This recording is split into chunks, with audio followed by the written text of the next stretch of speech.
이 시간에는 요한복음 19장 12절부터 16절 말씀까지 읽었습니다. 오늘은 요한복음 49번째 시간으로 부제목은 누가 누구를 재판하는가 입니다. 누가 누구를 재판하는가.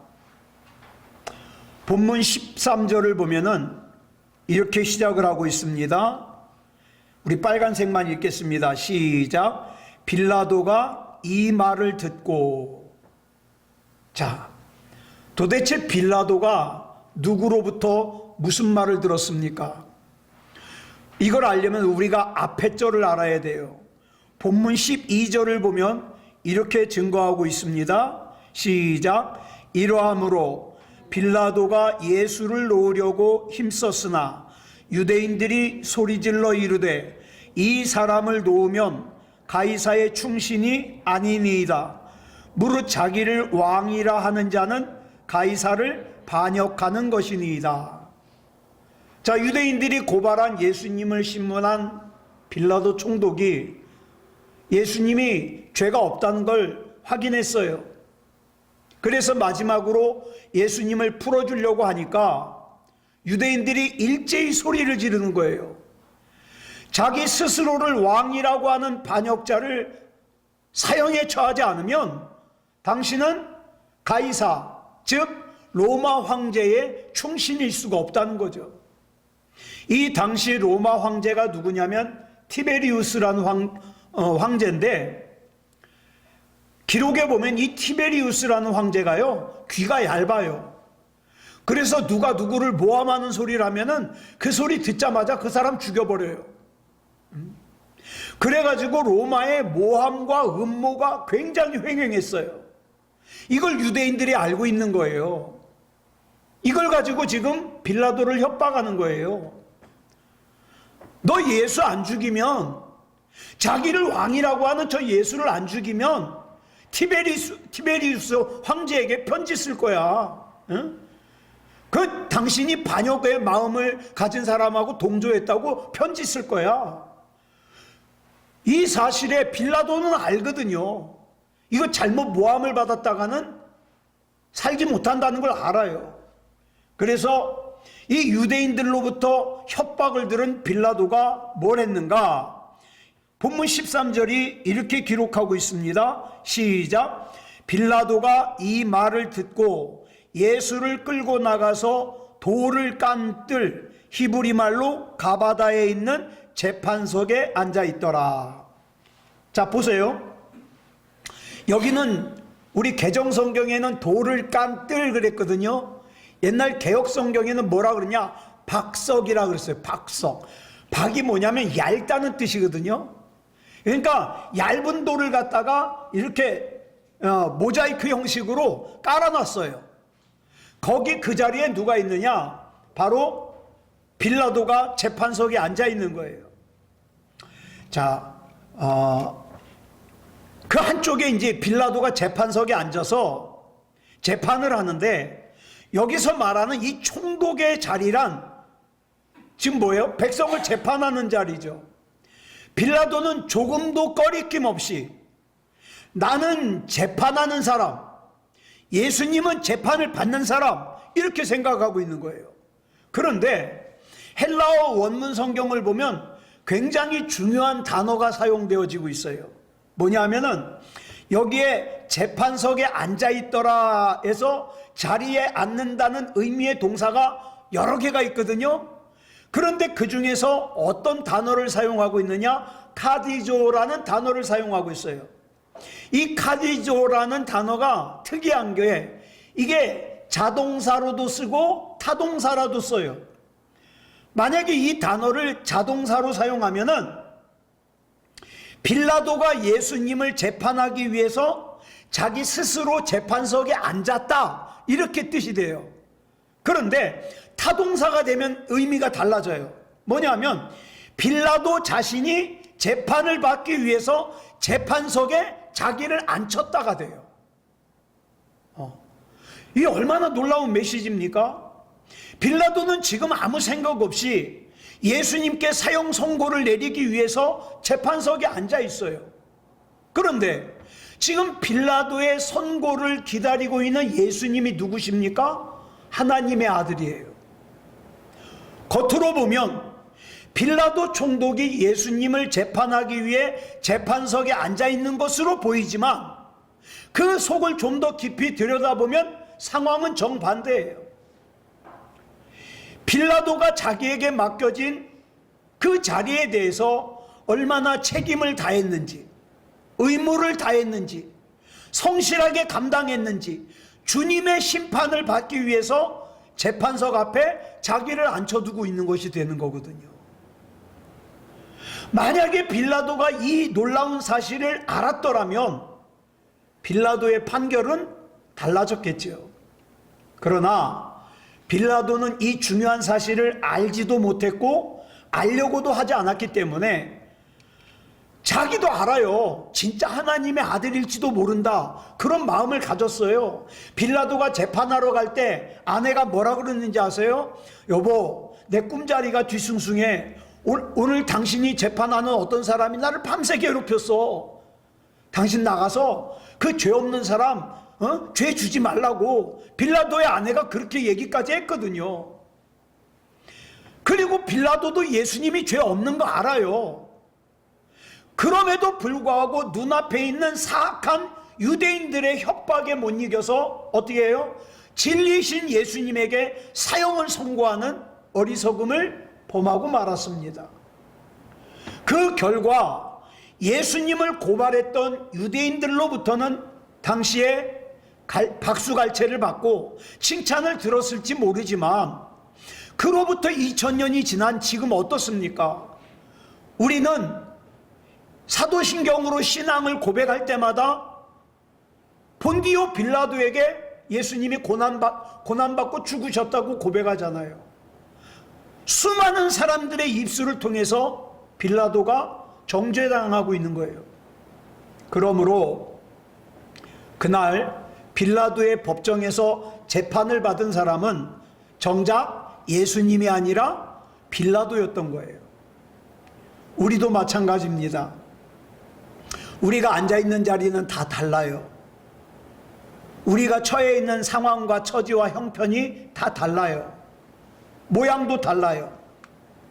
그렇지만 한 가지 공통점이 있는데 우리가 앉아있는 모든 것이 다 하나님의 재판정이라는 거예요.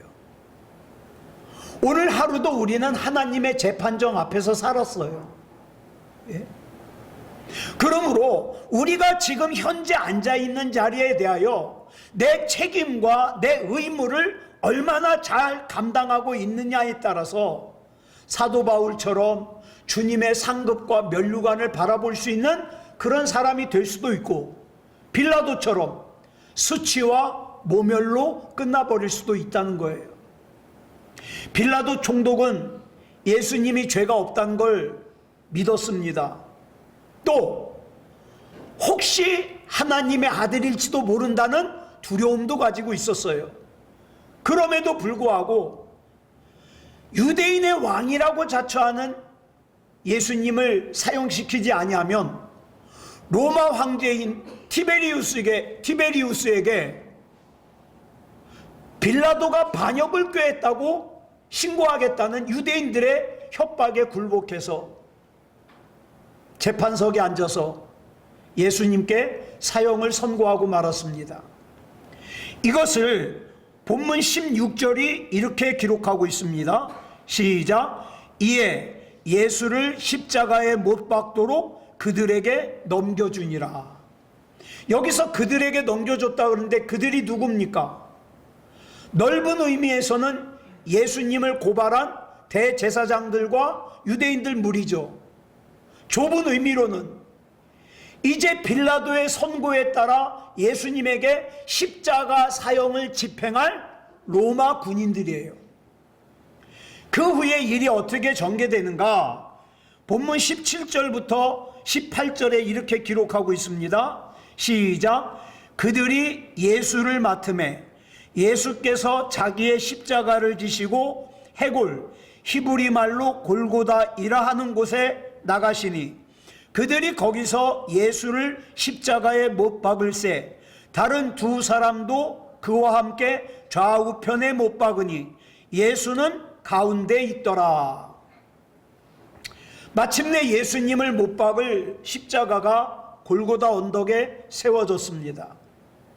그런데 그날 예수님 외에 다른 두 사람도 같은 현장에서 십자가에 못 박혔는데, 이 두 사람은 다른 복음서에 기록되어 있는 것으로 봐서 두 강도예요. 양쪽 다 강도예요. 당시 죄수를 십자가형에 처할 때에는 이 위에다가 무엇을 쓰게 되어 있냐면 죄수의 이름, 그 다음에 죄수의 직책, 그 다음에 무슨 죄를 졌냐, 이걸 여기다가 쓰게 되어 있거든요. 자, 그런데 예수님의 패에는 뭐라고 써 있냐? 놀랍게도 나사렛 예수, 유대인의 왕, 이렇게 써 있었습니다.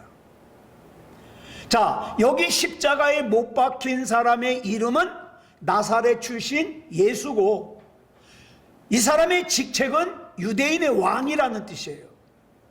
동시에 이 사람이 지금 죽어야 되는 죄명도 유대인의 왕이라고 했기 때문에 죽는다는 거예요. 다시 말해서 여기 못 박힌 나사렛 예수는 유대인의 왕이기 때문에 십자가형에 처해진다는 거죠.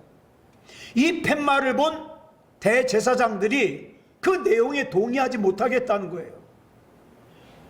저 예수는 결코 유대인의 왕일 수 없다. 자기 스스로가 왕이라 그랬으니까 그 앞에다가 뭘 붙여달라? 자칭 유대인의 왕이라고 바꿔달라고 요구를 했어요.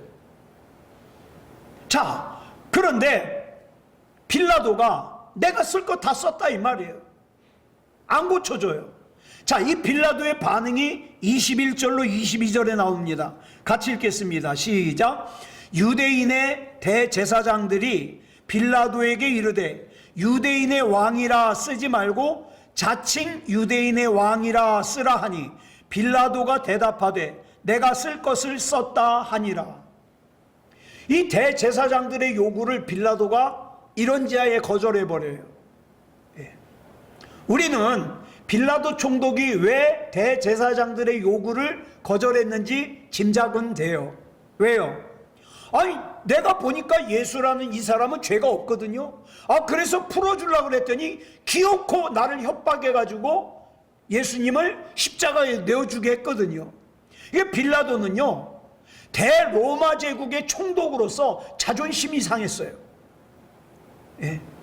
따라서 이제 더 이상 유대인의 압력에 굴복할 의사가 없는 거예요. 예. 자기의 자존심을 짓밟아버린 이 유대인들에게 빌라도가 어떻게 복수를 할까? 어떻게 내가 손해보지 않고 복수를 할까? 하다가 찾은 게 뭐예요? 이들이 지금 죽이려고 하는 이 예수라는 사람의 죄명을 유대인의 왕이라고 하자. 왜? 지금 이 사람이 유대인의 왕이라 그래서 죽이라 그랬으니까 이 사람을 유대인의 왕이라는 사람을 죽였다 그래서 티베리우스 황제에게 아무리 신고해도 자기한테 해댈 게 없거든요. 그리고 자기를 협박한 유대인들에게 골탕을 먹일 수 있거든요. 그래서 빌라도 총독은요, 예수님의 죄명을 유대인의 왕이라고 썼습니다. 그런데 이 시간에 우리에게 중요한 것은 빌라도가 예수님이 유대인의 왕이라는 걸 믿었는지 안 믿었는지 그런 게 중요한 게 아니에요. 오늘 본문이 우리에게 강조하는 것은 빌라도가 그렇게 한 이유가 무엇이었든지 상관없이, 자, 그 빌라도의 복잡 미묘한 성격을 이용해서 하나님께서 그렇게 하셨다는 거예요. 하나님께서. 겉으로는 빌라도가 그 팻말을 쓰고 거기 부착한 것 같지만 사실은요, 하나님이 쓰신 거예요. 자, 언덕 위에, 골고다 언덕 위에 십자가가 나란히 세 개가 서 있습니다. 두 강도가 양쪽에 있고 가운데 예수님이 십자가에 달리셨어요. 강도도 피를 흘리고 예수님도 피를 흘려요. 만약에 이 위에 붙어있는 팻말이 없다면 도대체 누가 누군지 분간이 안 되겠지요. 그런데 본문 20절을 보면 놀라운 사실을 증거하고 있습니다. 같이 읽겠습니다. 시작. 예수께서 못 박히신 곳이 성에서 가까운 고로 많은 유대인이 이 패를 읽는데 히브리와 로마와 헬라말로 기록되었더라. 놀랍게도 예수님의 이 팻말이요 3개국어로 기록되어 있어요. 히브리어, 그 다음에 헬라어, 로마어, 라틴어. 로마어가 라틴어예요. 라틴어. 자, 히브리어는 아람어죠. 아람어. 그러니까 아람어를 쓰는 사람도 읽을 수 있고, 라틴어를 사용하는 사람도 읽을 수 있고, 헬라어를 사용하는 사람도 읽을 수 있게 3개국어로 써놓은 거예요. 3개국어로. 무슨 뜻입니까? 하나님께서는 골고다 언덕 십자가 위에서 못 박혀 돌아가신 예수님이야말로 온 인류의 죄값을 대신 치르신 만인의 구세주이심을 만방에 친히 공포하시는 거예요. 사람들이 주로 사용하는 3개 국어를 이용해서 예수님께서는 그 팻말로 인하여 가깝게는 바로 옆에 있는 이 흉측한 강도들과 구별되실 수 있었고, 넓게는 자기의 죄로 죽어가는 모든 인간들과도 구분되실 수 있었고, 죽음을 깨뜨리고 다시 영원한 부활로 사실 부활 주님이심을 증명할 수 있었습니다. 자, 본문이 말하고 있는 유대인의 왕이란 바로 영원하신 하나님 나라의 왕이심을 의미하기 때문이에요. 우리는 그 왕의 백성입니다. 그 왕의 백성이에요. 내 마음속에 정말 우리 주님을 나의 왕으로 생각하고 있는가? 나의 왕으로 인정하고 있는가? 굉장히 중요한 질문이죠. 그렇다면 여기에 쓰여 있는 이 팻말이야말로 예수님께 하나님께서 주신 굉장히 위대한 선물이라고 할 수 있는 거죠. 그런데 예수님께서는 이 선물을 한 번도 요구하시거나 기대하신 적이 없어요. 그냥 하나님이 주신 거예요. 도대체 예수님께서 무엇을 하셨기에 이런 은총을 베풀어 주셨는가? 우리는 그 답을 17절에서 찾을 수 있어요. 같이 읽겠습니다. 시작. 그들이 예수를 맡음에 예수께서 자기의 십자가를 지시고 해골 히브리 말로 골고다이라 하는 곳에 나가시니. 자, 여기서 지시고 그랬죠. 지시고. 이 지셨다는 헬라어 동사가 바스타조예요. 바스타조는요 수동형이 아닌 능동형이에요. 능동형. 이게 왜 중요하냐? 예수님께서 로마 군인들에게 잡혀서 어쩔 수 없이 십자가를 지신 게 아니라는 말이에요. 이 십자가는요 예수님께서 자발적으로 능동적으로 지셨다는 거예요. 예? 그래서 본문에 십자가를 지시고 골고다로 나오셨다는 이 동사 엑소코나이 역시 능동형이에요. 비록 예수님께서 십자가를 짊어지시고 골고다로 올라가면서 너무너무 힘들어가지고 여러 번 넘어지셨어요. 그러다가 나중에는 어떻게 해요? 도저히 일어날 수가 없어서 못 일어나니까 로마 군인이 구레네 사람 시몬을 불러내서 예수님 대신 십자가를 짊어지고 가게 했어요. 그랬을 망정 예수님께서는 어쩔 수 없이 개처럼 끌려가시는 게 아니에요. 자진해서 자발적으로 골고다 언덕으로 나아가셨다는 거예요. 이거 굉장히 중요한 거예요. 예수님께서는 빌라도가 사형을 선고했기 때문에 로마 군병들의 폭력에 굴복해서 원치 않게 나 십자가 지기 싫은데 억지로 끌려간 게 아니다 이 말이에요. 예수님께서는 오직 그것만이, 그 십자가를 지고 가시는 것만이 온 인류를 죄와 죽음에서 구원하실 수 있는 길이라는 걸 아셨기 때문에 힘들어요. 고통스러워요. 그 골고다까지 가면서 17번 넘어졌다고 그랬잖아요. 나중에는 예수님의 다리가 탈골이 됐어요. 거의 들고 갈 수가 없어요. 그렇게 참혹한 십자가지만 예수님께서는 어떻게 해요? 이 길만이 온 인류를 구원할 수 있는 길이기 때문에 고통스럽지만 자발적으로 지신 거예요. 그리고 바로 그때 하나님께서는 우리 주님께 유대인의 왕이라는 선물을 주셨던 거예요. 오늘 우리도 하나님께서 각자 맡겨주신 삶을 살면서 억지로 사는 것이 아니라, 할 수 없어 사는 것이 아니라, 세상 말로 죽지 못해 사는 것이 아니라, 내가 비록 약하지만, 내가 비록 부족하지만, 내가 자발적으로, 내가 능동적으로 우리 하나님께서 나에게 맡겨주신 사명을 감당하면서 살아야 된다 이 말이에요. 가장은 가장으로서의 능동적으로 살고, 직장인은 직장인으로서 능동적으로 살고, 부모는 부모로서 능동적으로 살고, 자녀는 자녀로서 능동적으로 살고, 그리스도인은 그리스도인답게 능동적으로 살아서 내 안에 담겨진 하나님의 뜻, 내 안에 담겨진 하나님의 섭리, 하나님께서 나를 믿고 맡겨주신 귀한 사명, 이걸 갖다가 아름답게 이루어가는 하나님의 사람이 되어야 된다 이 말입니다. 마침내 빌라도 총독으로부터 사형이 선고되자 예수님께서는 당신의 십자가를 친히 짊어지신 채 사형이 집행될 해골이라는 뜻의 골고다로 올라갑니다. 여러분, 우리는 그리스도인들은 이 골고다를 가리켜 또 다른 이름으로 부르죠.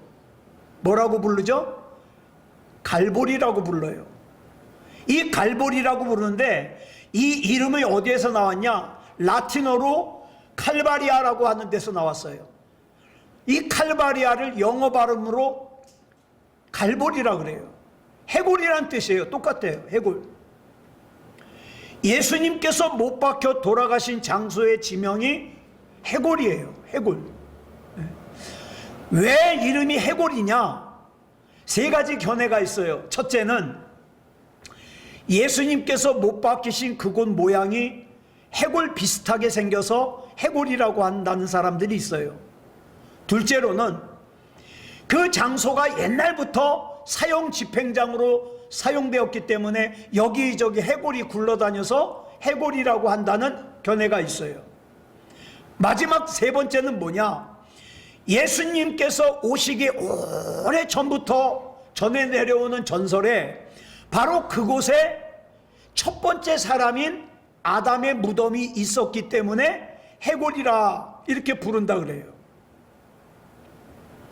세 가지 중에 어느 것이 맞는지 정확하게 알 수가 없어요. 그런데 여기서 중요한 것은 그곳을 왜 해골이라고 부르느냐, 그게 중요한 게 아니에요.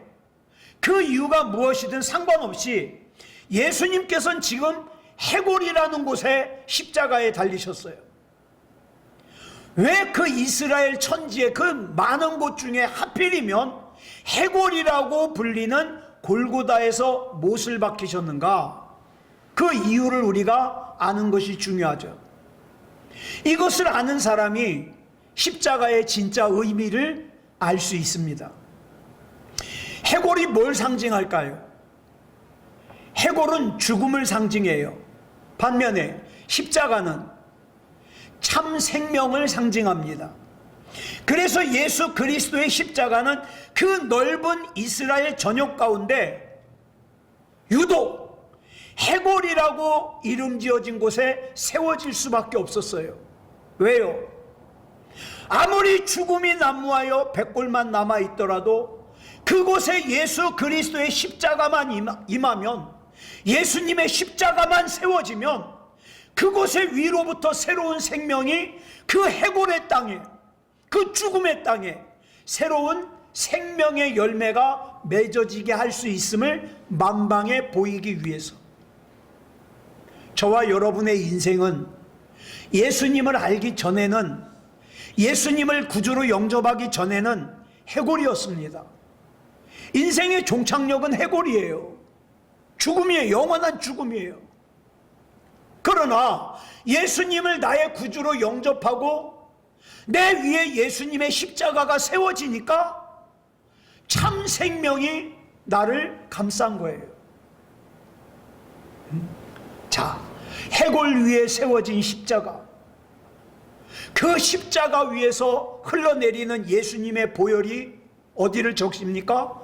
해골을 적십니다. 그래서 죽음을 상징하던 해골에 참 생명이 부여됩니다. 세상에서 성경의 핵심인 이 구원을 갖다가 이거보다 더 정확하게 설명하는 것이 어디 있겠습니까? 예수님의 십자가로부터 흘러내린 보혈이 해골을 적셔서 살게 하다. 만약 이 사실을 깨달았다면 본문 속의 골고다는 예루살렘 성 밖의 특정한 한 지점을 의미하는 것이 아니라 사실은요, 이 세상 전부가 골고다예요. 여러분, 이 세상에 태어난 사람 치고 죽지 않을 사람이 누가 있겠습니까? 아무리 헬스클럽에서 열심히 운동해가지고 막 근육을 키워도 시간이 되면 어떻게 해요? 코끝에 호흡이 멈추겠죠. 아무리 비싼 화장품을 갖다가 얼굴에 바르고 그 다음에 주름을 없애는 수술을 받아도 언젠가는 코끝에 호흡이 멈추겠죠. 이 세상에 살아있는 사람들은 너나 나나 할 것 없이 모두 뭐예요? 해골 예비자예요. 해골이 될 사람들이에요. 그런 의미에서 이 세상이 온통 골고다이며 우리 각자가 곧 골고다 언덕이에요. 자, 그러면 이걸 깨달았다면 골고다인 이 세상에 뭐가 제일 필요할까요? 두말할 것도 없이 예수님의 십자가죠. 예. 그래서 갈보리의 십자가를 높이 세우는 것이 오늘 본문의 핵심 메시지예요.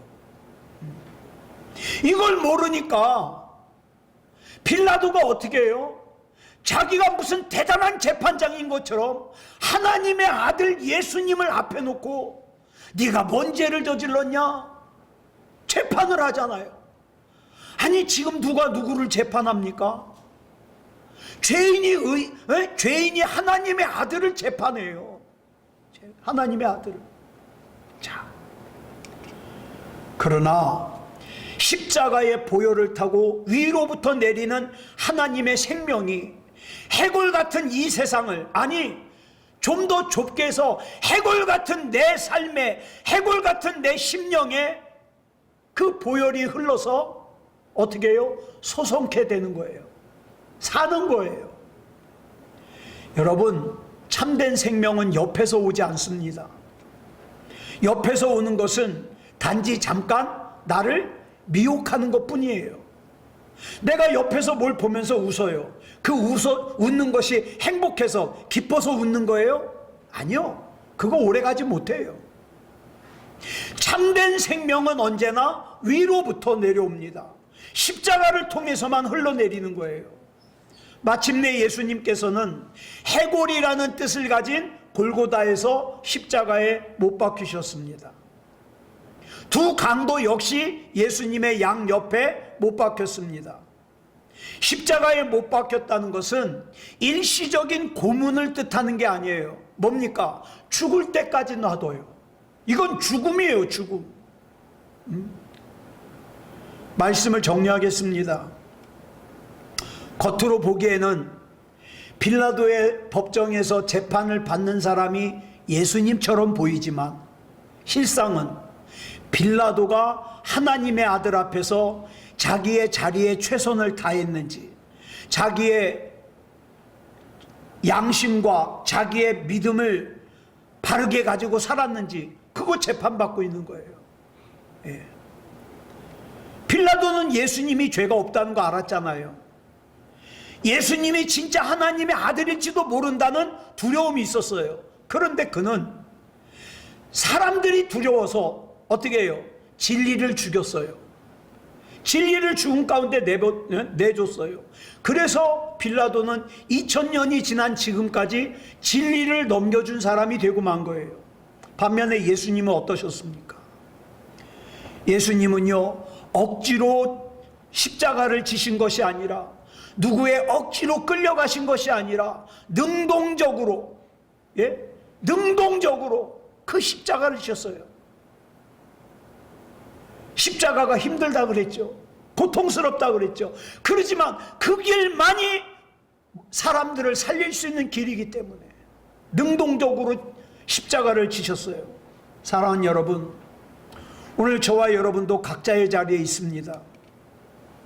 가정에서, 또 직장에서, 교회에서, 사회에서 우리가 앉아있는 자리는 중립적인 자리가 아니에요. 항상 하나님의 재판정 앞에 서 있다는 걸 생각해야 돼요. 하나님의 재판정 앞에. 어떤 거 선택하실랍니까? 세상에 잠시 잠깐의 평안을 위해서 빌라도처럼 선택하실 겁니까? 아니면 영원한 생명을 모든 사람들에게 주시기 위해서 자발적으로 십자가를 선택한 예수님처럼 참 생명을 선택하실 겁니까? 눈앞의 손해와 두려움 때문에 진리를 넘겨줄 겁니까? 아니면 비록 약하고 부족해도 하나님의 뜻에 순종하면서 살 것입니까? 이 세상은 해골이에요. 예수님 없는 이 세상은 해골입니다. 그러나 저와 여러분은 먼저 어떻게 해요? 위에 십자가의 세우심을 받았습니다.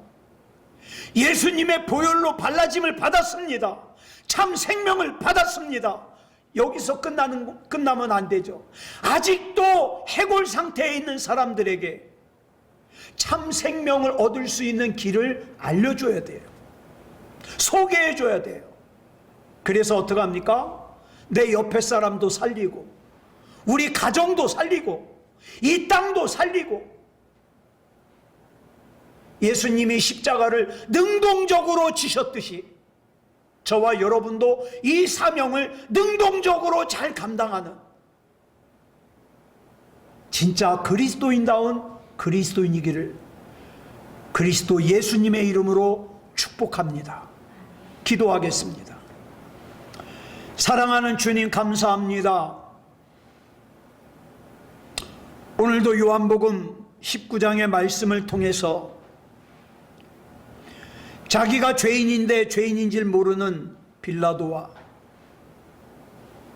하나님께서 맡겨주신 사명을 끝까지 능동적으로 잘 감당하시는 예수님을 보았습니다. 감히 죄인이 하나님의 아들을 재판한다고 했습니다. 우리가 이 세상을 살면서 이런 잘못 저지르지 않게 해 주시옵소서. 하나님께서 나에게 맡겨주신 사명이 뭔지, 이것을 어떻게 하면 내가 능동적으로 잘 감당할 수 있을지 믿음의 눈으로 보게 하시고, 믿음의 생각으로 생각하게 하시고, 하나님의 뜻에 순종할 수 있게 해 주시옵소서. 우리 주님 앞에 서는 날까지 믿음다운 믿음으로 살게 하여 주시고, 하나님께서 인정하시는 하나님의 백성으로 살게 해 주시옵소서. 이 밤에 기도할 때에 우리 하나님께서 귀 기울여 주실 줄 믿사오며 그리스도 예수님의 이름으로 감사하며 기도드려 싸움나이다. 아멘.